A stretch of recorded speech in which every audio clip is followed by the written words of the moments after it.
Today, the Cure Chronicles is delighted to welcome Jamar Rogers. Jamar is a musician, certified meditation teacher, and HIV activist based in Hollywood, California. His musical talent earned him immense success on two hit singing competition shows, American Idol and The Voice.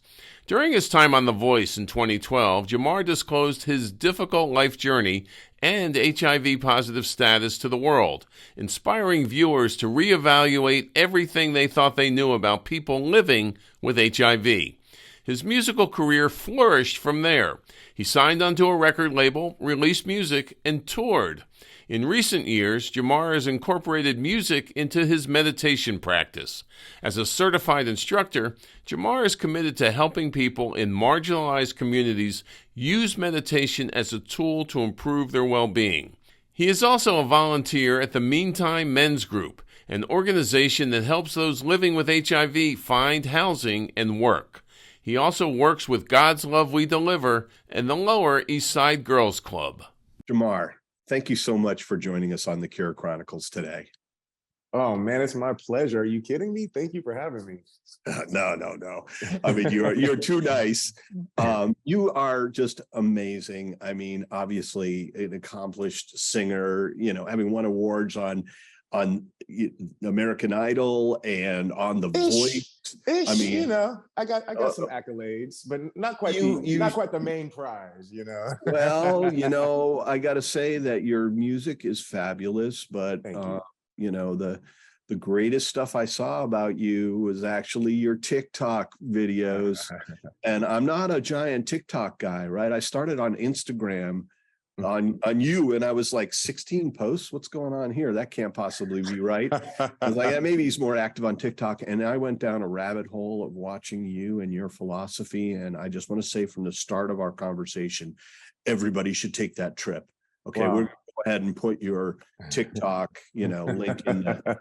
Hopefully TikTok will still be around next year. But and just so you know, Jeff, if you had just clicked over on Instagram and went to my Reels, I have all of the same videos from TikTok on Instagram. It's just not on my main feed. It's on the Reels page. Just.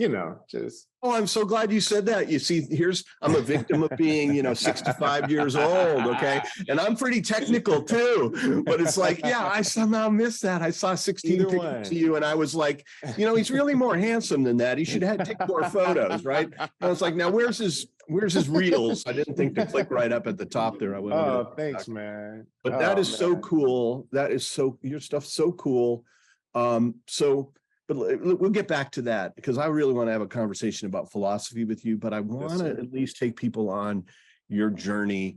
You did an amazing thing between your appearance on American Idol and your appearance on The Voice. And that was to, come out about your HIV status. Yes. No little deal. I mean, I'm telling you, and national TV too. You're and not just national TV. I mean, huge network audience, right? Because I think that's the right thing to do. I've seen a lot of people, just come, just to be open with their status, and it's given them a lot of peace that they didn't realize they could have.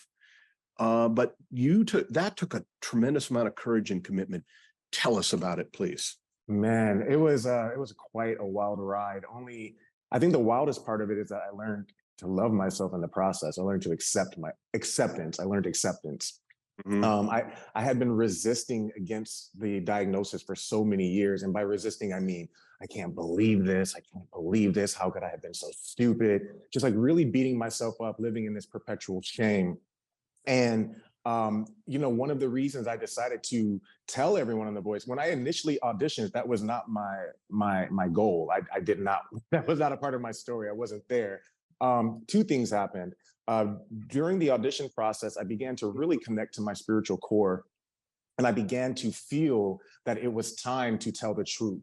And then another thing happened is I was being blackmailed by someone that I used to love. Who had said, if you ever become famous, I'm going to tell everyone. So it was a two-parter. I felt in my heart it was time, but I also wanted to take my power back. I wanted to control the narrative, that I didn't want anyone to feel that they had that kind of power over me. So I decided to stand on stage and tell it myself. And in that moment, I felt more empowered than I ever had. Now, in that moment, I felt it. The very next day, I felt like crap. I felt like garbage. Like, what were you thinking? What did I do? I just made my problem 10 times worse, right? You know, especially having totally gotten over your self-stigma, right? Absolutely. So you're still kicking yourself, and then you're like, and now everybody, right, knows about my shame. It's like, but that must have started the journey out of that. Jeff. Something magical happened. The day after my blind audition aired, I remember I was running some errands and walking around the Bronx, New York, and this old man stops me. He goes, "Hey, I saw you on TV last night." And then he gets tears in his eyes. And he's like, "Poppy, I'm a former heroin addict. I got HIV in the 80s. I've never seen anyone stand on stage and say it so proudly. Thank you for representing us." And in that moment, I was like, okay, I think I did something good. And since then, it has just been, I've gotten DMs, I've gotten messages, I've gotten so much support from people saying, "Hey, because of you, I was able to tell my family, I was able to go get help, I was able to go get tested."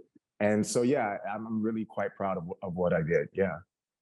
Oh, absolutely. You know, I hear that story frequently from people that come on the Cure Chronicles, that when they became public with their status, when they started talking about their experience, they gave license, they gave, you know, sort of like support and comfort to other people to make that journey and to find some of the peace of mind that they had sometimes inadvertently found in their own life. Yes. Right. Yes. And when I hear what you just said, I mean, like, you know, the arc of what you just said you went through is so common, but man, what you did was you just dialed it up to a 10, right? Because of how public this was, right? But all the same things are happening. And I hope, you know, that's one of the messages that people take away from the Cure Chronicles is that, you know, look at your life now. I mean, I didn't even want to talk HIV with you on this thing in some ways, because it is such a minuscule part of your life, right? Okay, so you are treating it. You're not contagious. You can never get AIDS. You know, you're no different than anyone else walking around on the street. You know, nobody has any reason to fear you, and really nobody has any reason to stigmatize you. But you can even have empathy for those people because you stigmatize yourself for a little bit, right? I do too. But you found self-love, right? Which I think is, you know, sort of the theme of your TikToks is like, you know, where you ended up, right? The TikToks are like, you know, "Hey, bestie," you know, and you just like, all of a sudden you're laying on something. I'm like, took me 65 years to understand that. This young whippersnapper, he gets me. Darn you, Jamar! I think smart. we're all suffer the human condition, man. I think that's what I realized, that there is more that we have in common than what separates us. I started recognizing the oneness in us, and we all here's what we all have: an inherent need to be seen, to be understood, to be loved. And I find that stigma is rooted in fear. Most negative emotions are rooted in fear. And so when I was able to stop taking people's rejection personally and realize they were just afraid, they were afraid by everything they had ever heard about the virus, all of the movies and the films and TV shows that were out that showed that it was that it was a death sentence. So once I got over the fear of it, I was then able to extend compassion and mercy to others that don't quite understand it. And I don't take it personally. Yeah, I think that's very important. You know, you said that in one of your TikTok videos as well, you know, that you can go ahead and still have empathy and understanding for, you know, the people that stigmatize HIV and the racists and the homophobes, right? Yeah, I mean, like, yeah, exactly. Like, we're all human to the core and we're all the same, and there, but for the grace of God or for the grace of the universe, because whether you believe in God or not, you got to accept the universe, right? It's there, man. It makes the rules. We live in it, and we need to find some, you know, peace of mind and peace and comfort in it, right? Yes. So, okay, so we don't have to even argue about religion anymore. The fact is that physics works, chemistry works, biology works. You know, you can look out there, the universe is there. You know, it is what it is. It is what it is. Are really important in it. we as individuals are important, and that means everybody else is important too. That comes across again in all of your TikToks. It's like, wow, man. It's just terrific. I think it's terrific stuff. If you're feeling in pain, if you're feeling anxiety, if you're feeling alone, all those stuff, there's something for you in Jamar's TikTok. Oh man, there's something in there that will engage with you, and you speak really well to the camera. That comes from being an artist, right? Feelings, right? You have them, and you can express them through your art. And one part of your art is your TikToks. Thank you. Well. Wow, you're right. Yeah. I never Absolutely. really looked at it that way, but you're right. Yeah. So, all right. Well, so let's talk a little bit more about, you sort of kicking off your facade, kicking off your, getting over your shame, right? Yeah. The needless shame, right? Yeah. And you're coming to this place of, sort of inner peace, and then even your desire to serve humanity in a way, right? Because I feel like that this is what we have in common. It's like the joy that I take from our mission here at AGT, the idea of, curing HIV. What I feel is that, this is a piece of the whole idea of what I want for humanity, right? Yes. In other words, like if I could help to remove some of those impediments, and even the Cure Chronicles are about that. Like if we can touch some lives out there and let them know, together, right? Because you've done this journey, like so many other people on the Cure Chronicles, from hopelessness in a way, right? Like think about I don't need to tell you to think about it. What is an HIV diagnosis like, right? Like unless you just happen to have been studying HIV forever, it's gotta be like one of the most traumatic and frightening events of one's existence. And, that can send you a whole bunch of different directions, right? Right. Like people's fear of that will actually make them other you, because they want to believe that they're different enough that they don't have to worry about what you're going through, because it could never touch them. I mean, this is just human psychology, right? There's the homophobe. There's the person who stigmatizes you, looks at you and decides you must be like this, none of which is true. Makes all those assumptions, which, by the way, in your TikToks, one of the things you say is, hey, don't make assumptions, just be brave enough to ask, right? True. Yeah. Wow, you did your research. I didn't, it wasn't research, man. It was just fun going through those things. Like it was one hand after another. And I got to tell people, keep going, okay? Because, you're going, one of the things I notice is that even your TikToks are on an arc. It's all good stuff, but don't miss the early things, because you think you get the things that have come recently. It's all good, man. Keep going. Thanks, man. And I think that what I'm doing, when you're funny about the arc, I'm literally just talking about the lessons I'm learning as I'm going through it. And so when I was, if you go to my earlier TikToks and I'm talking about nurturing your inner child, I had just discovered my inner child and how to talk to my inner child and how to encourage and support myself. And there's other TikToks about, dealing with my daddy issues and my mommy issues and actually allowing myself to grieve the death of my grandmother, and how when you don't let yourself grieve, how it can manifest as trauma. I'm just sharing what I'm learning, but you're right. I'm gonna go back and revisit some of those earlier things I was talking about, maybe bring them back to the forefront. And lately, what I've been really embracing is everyone is a reflection of me. And so that you're putting out like energy that's being reflected back, and you can have a huge effect on that. Absolutely. Yeah. And so if someone is coming at me with a lot of hate or some fear, then they're pointing out some fear and some shame that I'm still carrying within myself.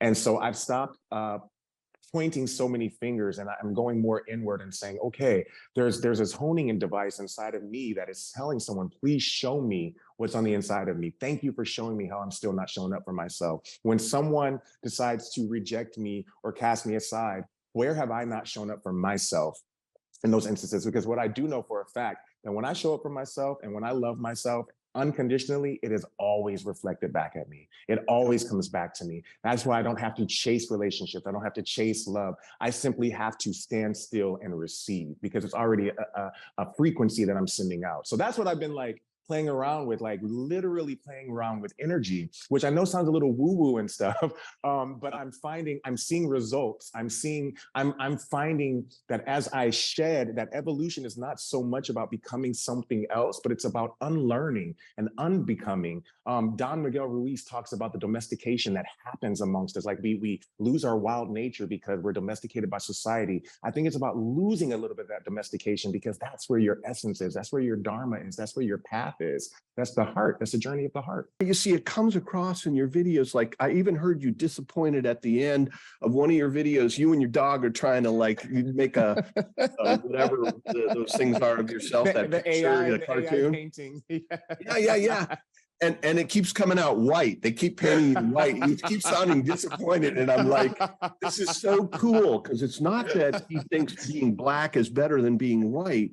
He just means that it's okay to be whatever you are. Proud of it. And right? to love it. Yeah, love it. Right. Exactly. And love that other person who's not the same color as you, not the same religion as you, not the same gender as you, not the same sexual orientation as you, because they don't mean you any harm. Now, when people do mean you harm, that's a whole different thing, right? That is like you had a sociopath in your past. He said, I'm going to out you, right? I'm going to take power on you and I'm going to hurt you, right? Okay, that's bad. Now you can still have empathy for the guy. You can start thinking about like, why would he be that way? And I think that's a good way to look at it. But at the same time, there's nothing wrong with, saying, strategizing about that and saying, how am I going to protect myself? Because not everybody acts in a good way, even though we all have potential for good. Well, hurt people. If people are out hurting people, they are in a tremendous amount of pain. And I realize that now. That doesn't give them an excuse. I don't excuse their behavior, but it does give me a reason, a cause. And so that young man, I've forgiven him. I forgave him a long time ago, but I've even gone beyond that. And I am now grateful for him, because he really did help me get over my biggest secret. He helped me get over the one thing that was holding me back from thoroughly enjoying my life. Before I contracted HIV, I was homeless. I was on crystal meth. I was aimless. I wanted to die every single day. Getting that diagnosis saved my life. It got me off of meth. It made me decide, oh, wait, I actually don't want to die. I really do want to live. And once I got that will to live, there was like this fight. It kicked up a fight in me. So HIV has always been a gift to me. It's been a blessing. It was my fear of people's reaction to it that kept me in a lot of shame. And so now that we're actually discussing a cure, now that we're actually like at this place in time, I'm just so excited that moving forward, future generations aren't going to have to experience that kind of stigma or that kind of shame. That it's going to be kind of like I remember back, people were dying from syphilis back in the day. It was a horrible thing, and now it's just a little. You get your shot, you do a little treatment. I can't wait until HIV becomes that, until we actually see it that way as well. You and me, brother. I mean, I've been at this 15 years trying to, cure something of substance. And HIV, some part of it was just serendipity that got HIV to be the one that's the first one in the clinic, because we didn't start off 15 years ago going, we're going to be an HIV company. We said, we're going to be a gene and cell therapy company. This is really powerful. Wow. It's going to cure big things. My hope is, okay, we knock off HIV, we use the money from that to, find a cure for cancer. Yeah, man. I think that's all within the scope of this thing. But I did my research too, though, Jeff. I did my research too, and I saw the countdown you guys are on. I mean, you're so close. You're so close. Let's say we have line of sight on the cure. I don't want to because I'll tell you, one of the things I find about the HIV community is needlessly they think that they're in desperation. Right. Now, I know some people that cannot get treatment. They are really in a desperate situation. I totally empathize with that. And I empathize with people that think that, the number one thing in life is to be HIV free. But, it's like when this is going to sound really strange to you, but it's like when I graduated from Harvard. My parents have been telling me my whole life, like, if you graduate from a great school, your life is made. And I got out of Harvard and I was like, what next, right? And I imagine that when everybody gets cured of HIV, they'll be happy. Okay. I'm happy that I have a Harvard diploma, right? You know, there's nothing wrong with that. And it's opened some doors for me, and it's relieved some, you know, sort of effort that I need to make to get the interview, right? You know, if I want to, you know, do other things in my life, yeah, it's useful. I think it's useful to be, you know, all sorts of things are useful in life. So, but I think that, you know, I'm hoping what they'll be like, I can't believe I was so depressed, or I was so anxious, or I was so self-stigmatizing, or so full of fear about that whole thing. What was it? It was just a pill every day, right? That's so true. That is so true. Yeah. And look at you, you're a walking, talking example. Oh, you're absolutely right, because it really boils down to just self-acceptance. I hated myself before the virus. I hated that I was gay. I grew up in a very religious household, so I learned shame at a very early age. I hated my existence. And over the years, I think that self-love, that comes with just such loaded imagery. I think people are like, that sounds more woo-woo. To me, I think self-acceptance is the way to go. That self-acceptance leads to self-love. When you start to just accept, when you stop fighting, when you're like, you know what, this is the way I am. And I'm not saying that you don't work to strive to change certain character traits that you may not like. You know, if you have issues with punctuality and you want to work on being on time, you don't just say, oh, that's just the way I am. But there is a certain freedom that comes with just simply accepting yourself, flaws and all, and saying, who says that this is a bad thing? To me, it was going back and challenging the beliefs that I had been raised with, these beliefs that came from my family, from my church, from my teachers, and saying, do I have to believe this about myself any longer? I don't have to believe I'm a failure. I don't have to believe I'm tainted. I don't have to believe I'm a waste of space, or that I'm worthless. I can believe that I was born on purpose, with purpose. I'm not leaving this planet until my purpose is done. And when I started ingraining myself with new beliefs, I started making new decisions. When you start making new decisions, you start having new circumstances, and those new circumstances lead to better decisions. My apartment now, I should not be here. It is beautiful. For a former meth head, homeless guy, I am doing amazingly. I'm doing wonderfully. And that's why I want to let people know that your status, or whatever mistake you think you've made in life, whether it was an unwed pregnancy, maybe it was a relationship you were in, it does not get to define who you are moving forward. Your past does not dictate your future. It was a mistake. So get up and we bounce back. We learn from our mistakes. You don't have to stay stuck there. You're not stuck. Yeah. Oh, absolutely. I mean, you preaching to the choir too. I mean, like when I was listening to you, I was just seeing myself, right? I was never a drug addict. I grew up, you know, up sort of middle class and moving into upper middle class, you know, great education, great home, great parents, stability, everything, right? You know, but there were some things some commonalities. This is the funny thing, is that I think my parents, given their background, were full of fear for me, right? And their way to overcome that fear was, one, you know, you've got to go to a great college. That's not that isn't that important, right? You've got to educate yourself. That is important. You got to be thoughtful. You know, a good brain, a strong brain is a tool that is one of the most powerful things that you can have in terms of shaping your world. And think about all your philosophy. It comes from your brain. Right? It comes from your experience, it comes from your thoughtfulness, it comes from your ability to analyze the situation, and it brings you tremendous happiness, which is what? The point of life. Yes. Right? You know, and everybody's like, well, what's success? Well, private plane success. Really? You know, I know tons of people with private planes that are the most unhappy people on earth. Because why? Because they need a private plane and they're in fear of, like, whoa, what if my private plane breaks down and I have to fly commercial? And they think they need that stuff and they don't. And you're looking around your apartment going, I should have never been here. So happy for what I have. Yes. And that's exactly how I feel every single day. Yeah. Yes. Once you realize that your needs are right here, right? Food, water, clothing, you know, self-acceptance, you know, relationship, connection, community. Community. Yes. Boom. Yes. And it's so easy to get. Okay. Everything above that is an opportunity for joy. And I bet you're, yeah, because so long as you realize like, hey, I don't need that. It's nice though. Ooh, that feels good. Yes. Well, I mean, so there's a whole Buddhist philosophy around that the root of suffering is the clinging. It's me clinging to an idea, clinging to my ego, clinging to I need to have that. And I find that when you let go, you receive what you want most. That's the paradox. Once I stopped chasing after certain things, it just came to me. And so I hear you, man. Be yourself and find your place. Success. That's how I define success. Actually liking the man I am when I go to bed at night. Actually not hating what I see in the mirror anymore. To me, that is success. I absolutely agree.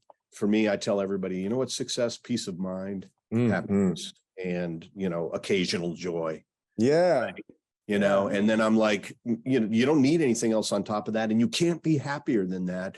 And I'm like, hey, and I wish this for you too. Let's say that your music career takes off so much that you're like, something, be pocket change for me to have a private jet. I hope you get that private jet and that mansion, and I hope you enjoy it. And I got no problem with that. And that won't make you unhappy. Why? Because philosophically and intellectually, you are you and strong inside. And that outside stuff is I won't say it's an illusion, but let's say that, it's not important. It can come and go and it won't change you. And so, I think the illusion is the weight of how important we think it is. That's the illusion. Absolutely. Yeah. Because sometimes when you get that thing, you're still, what's next? Like you said earlier, what's next? You need 2 private jets because what if one breaks down? And then your wife needs to go someplace that you don't want to go. And so now you need 3 private jets because what if one of those 2 breaks down? And then it's always something. And it gets expensive. And then all of a sudden, like the Buddhists, I think the Buddhists are the ones who say this, that your possessions start owning you. Right? Yes. It's true. It's true. So don't forget, if you're, if there's a billionaire watching this and you're on your private jet and you just happen to be catching this up on your super speed Wi-Fi because you can afford that in the air. All right. Remember, you don't really need that jet, but enjoy it. Okay. Enjoy it, man. Yeah. Enjoy it, man. And, and power to you, just like everybody else. I like that. Love, acceptance of yourself and everybody else. And if for some reason the jet's broken down and you don't have a spare, you'd be surprised how great first class is on the airlines, and you meet a lot of interesting people, like Jamar, as a matter of fact. Everyone's flying sit next to somebody. Oh, I love a good a really interesting life experience, and this is what it's all about. Those are the best. You mentioned some music, Jeff. I actually took like almost a 2-year break from music because I was unfulfilled. And it's when I started making TikTok content, actually. And it was during that process I became a certified meditation teacher, started conducting breathwork sessions. I started working on somatic healing and moving trauma from the body. And so I am now releasing a song. And it is a functional song in that I tell you to breathe in and breathe out. And if you breathe in as I sing and breathe out, and do it the entire 2.5 minutes that the song is on, it should calm your nervous system, your parasympathetic nervous system. It should start to slow your heart rate down, lower your blood pressure, lower your cortisol levels.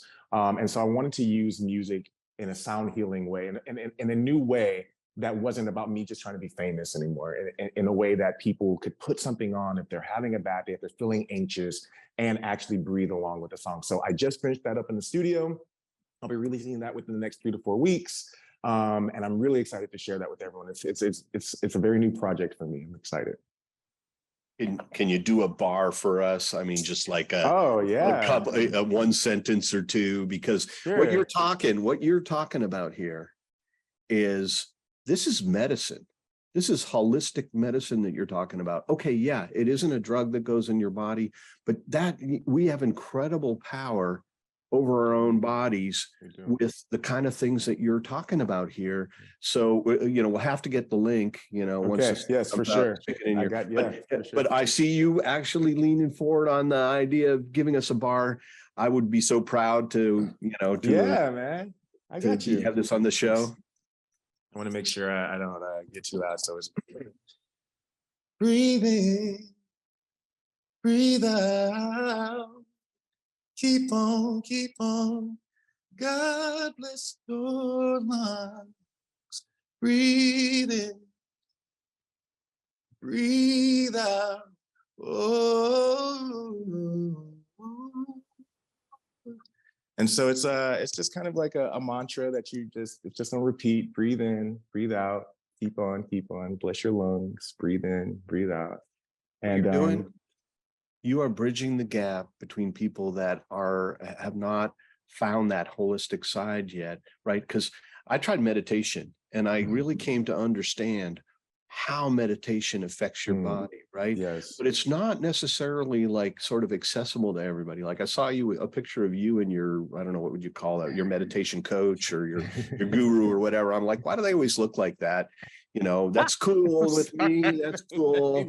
But he's just like an old hippie, man. He's just an old hippie. Yeah. It's just not familiar, right? Like, Yeah. you know, I don't see a lot of people just like, oh yeah, you know, I identify with that immediately.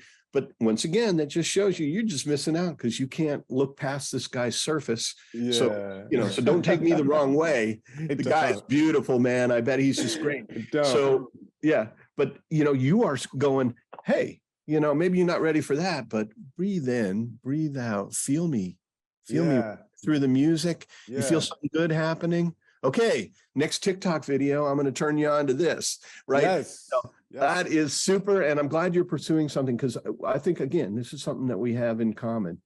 You know, service to humanity is the most fulfilling thing on life and in life, right? And once you have enough, when you go ahead and turn yourself to that, the feeling of, you know, joy, fulfillment that you get is not available anywhere else that I've ever found, right? When you realize like, oh, my life has purpose, it's about having love for humankind. Man. And by the way, that includes me, right? Yes. You know, we are all human, right? Yes. You can even derive good in the universe about, you know, how do we sustain humankind? How do we increase success of humankind in the definition of happiness, right? Thank you.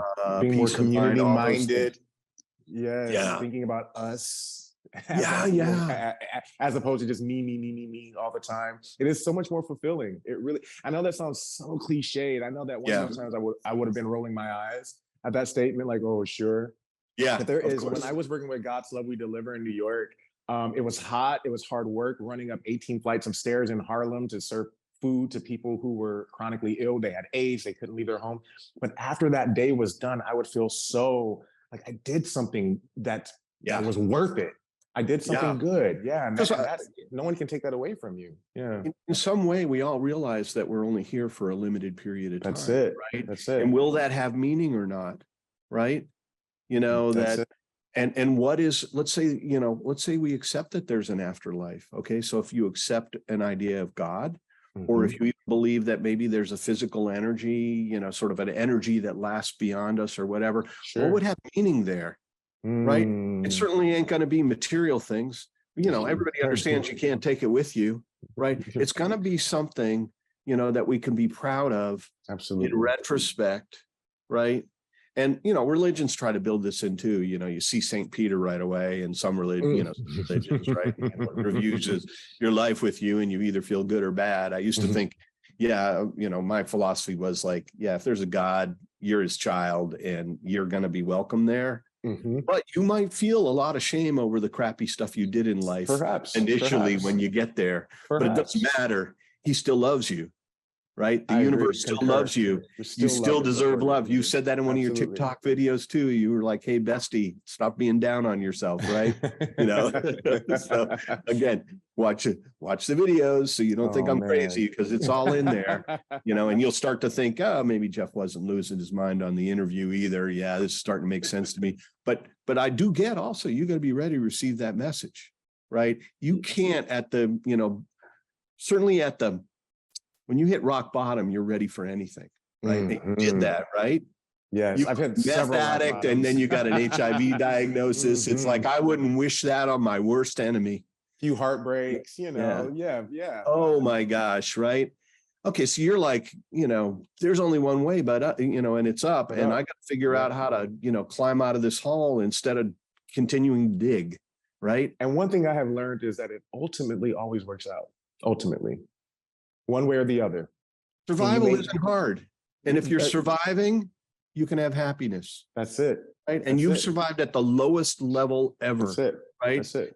People wouldn't let you live with them, because you were a meth addict and you were stealing, you said in one of your interviews, right? And I'm like, yeah, I get it, man. You were a homeless meth addict. It's like, yeah, it doesn't get much worse than that. Yeah. And again, that's why you can take joy from come from your reemergence from what is something that is unusually low on the bell curve, right? Yeah. The bell curve is well within the joy range, the potential happiness range. Yes, sir. And take it from Jamar, because he's been out of the bell curve before, and he's feeling good just being inside the sort of the big part of the bell curve right now. Yeah. And I'm saying, hey, there's nothing wrong with being on the high end of the bell curve. Just recognize that the fact that you're not in the low end of the bell curve gives you amazing license to just have tremendous joy for what you're not suffering, and to go spread some of that, some of that spread love, some of that, and that peace, to those that not everybody's going to be able to spread it. Not everybody's going to think about it as deeply as you did. This is why I'm glad you are putting it out. I hope one day you will be in Maryland and you'll drop in here and maybe talk to all of us, because I think this should be part of our culture. Is a lot of what you're putting out. Thanks, man. Wow. I'm going to go way back in this interview just for 1 second, because I thought this is another thing that kind of is a universal thing that struck me as you were talking. So you had this person who threatened to out you about your HIV status, right? And it was horrible, and it drove you to do something which maybe you wouldn't have done otherwise. And then in retrospect, you realize that the universe gave you a gift. How crazy is that, right? It's insane. It's insane, right? But it's perspective and self-love. Perspective. And that you were forced to stop stigmatizing yourself. And then, how lucky it was that you're walking down the street, and you bump into some guy and he's like, yo, I know you. And then he starts crying. And he tells you, you gave me perspective, right? You gave me hope. Yes. That is so cool. And I talked to people. I was even on a plane with a politician the other day, and she was writing a personal note back to one of her constituents. And she, I thought, well, that's a very good idea, right? You can't write back to everybody. Like I get a ton of inbounds from people that are HIV positive. And even people that have cancer, because that's one of the things that we're, trying to work on, but that's further out. And I don't have time to write back to everybody, but I try to whenever I can, because I feel like, these people would benefit from just a little bit of empathy and understanding and hope. And my biggest fear is I don't want to give them more hope than they really should have right now, because I don't want to disappoint them. So I try to, never overpromise, but to say like, yeah, we're trying our best, man. We're with you. We don't have HIV. I don't think we have anybody with HIV in the company. We don't care about that. We care about you. Wow, right? Man, that's amazing. We want to do something special here. So, so I'm watching this politician writing. I'm like, hey, we have something in common with her too, right? Wow. You know what? She said, yeah, every once in a while I'll show up at a, political event and somebody will come up to me and say, oh, thank you so much for that letter. And, and I was like, yeah, I'm sure. Yeah. You must get a lot of joy out of that kind of experience. Now, absolutely. She looked at me like she didn't quite understand what I was saying, because of course, probably she's more used to the other reaction, which is, wow, you are so amazing for writing those letters. Right? But, I get it. She is amazing for writing those letters. But the amazing part is the joy. It's a joy. That just came full circle, right? Yeah. That's the thing that everybody should be focused on. So she wrote the letters, and every once in a while she touched a life, and that person their mind opened up to the idea that we're in this together. Even the politicians can be on our side, which is not an easy thing to true. now, especially since she was a Washington politician, right? You might have some local government officials where you're like, oh, I love my town, right? You know, I'm even like, I love Maryland. Maryland's got a great government, right?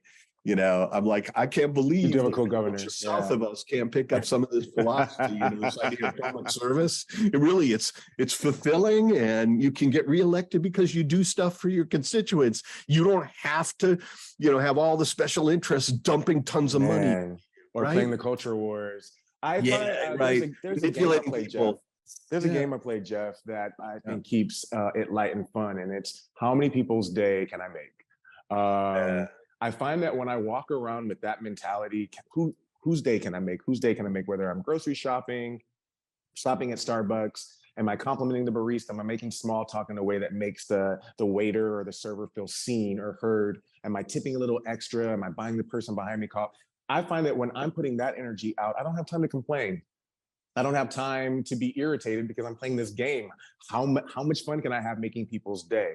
And so that is I'm telling you, bro, when you start seeing people around you as just potential friends instead of big, bad, scary people and enemies, I have talked to people that on paper shouldn't want to talk to me. And I've had such rich, deep, momentous conversations. So it's definitely possible to be able to find enough joy daily, even with all of the shenanigans that are happening. It is possible to find little pockets of joy every day.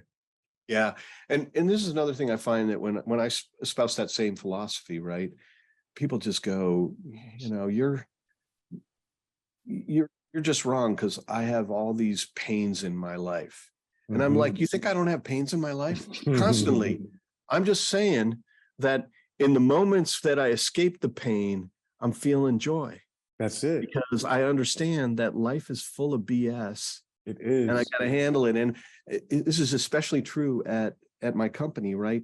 Because, you know, this is a competitive, hard driving, you know, difficult mission. I can imagine. And I'm all in, and I'm leaving it on the field every day. And, you know, but people come in and out of the mission who feel it to varying degrees. I look at you and I'm like, you should work at AGT, right? You'd be like, how can I, you know, bring joy to 38 million people? I can like put myself full-time into curing HIV.